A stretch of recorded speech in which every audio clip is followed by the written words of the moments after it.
নলবাৰীৰ লচিমাত হঠাতে নোখোৱা হৈ গ'ল এগৰাকী কিশোৰ। নলবাৰীৰ লচিমাত ঘটিল এক হৃদয় বিদাৰক ঘটনা। হঠাতে নোখোৱা হৈ গ'ল এগৰাকী কিশোৰ।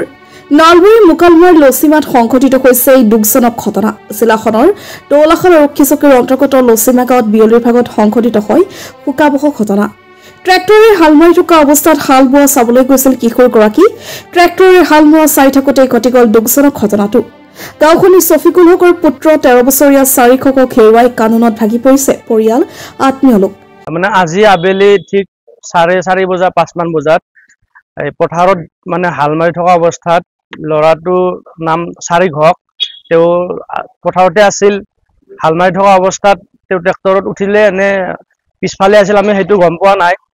তাৰ পিছতে হাল মাৰি থকা অৱস্থাত লতাৰৰ তলত পৰি গ'ল। লতাৰৰ তলত পৰি মানে তেওঁৰ আজি ইন্তেকাল হ'ল। 13 বছৰীয়া কিশোৰগৰাকী হঠাতে এনেদৰে গুচি যাব বুলি সপোনতো ভবা নাছিল পিতৃ মাতৃ তথা আত্মীয় স্বজনে। উকা হৈ পৰিল ঘৰখন। চাৰিক হকৰ অবিহনে এতিয়া কিদৰে থাকিব পিতৃ মাতৃ? এই মুহূৰ্তত কোনেও সান্তনা দিব পৰা নাই চাৰিকৰ পৰিয়ালক। স্থানীয় লোকৰ মতে কিশোৰগৰাকীয়ে ট্ৰেক্টৰে হাল মাৰি থকা চাবলৈ গৈছিল। আকস্মিকভাৱে ট্ৰেক্টৰৰ তলত সোমাই পৰে কিশোৰ ছাত্ৰগৰাকী, যাৰ ফলত ট্ৰেক্টৰ চালকে তলকিবই নোৱাৰিলে। কিশোৰগৰাকীৰ এনে আকস্মিক ঘটনাক লৈ সমগ্ৰ অঞ্চলটোতে শোকাকুল পৰিৱেশৰ সৃষ্টি হৈছে।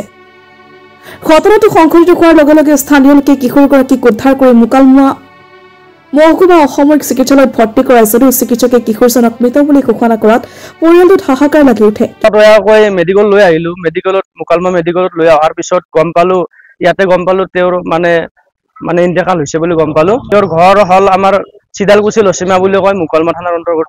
তেওঁৰ নাম চাৰিক হক, দেউতাকৰ নাম ছফিকুল হক, বয়স 14 বছৰ চলি আছে তেওঁৰ।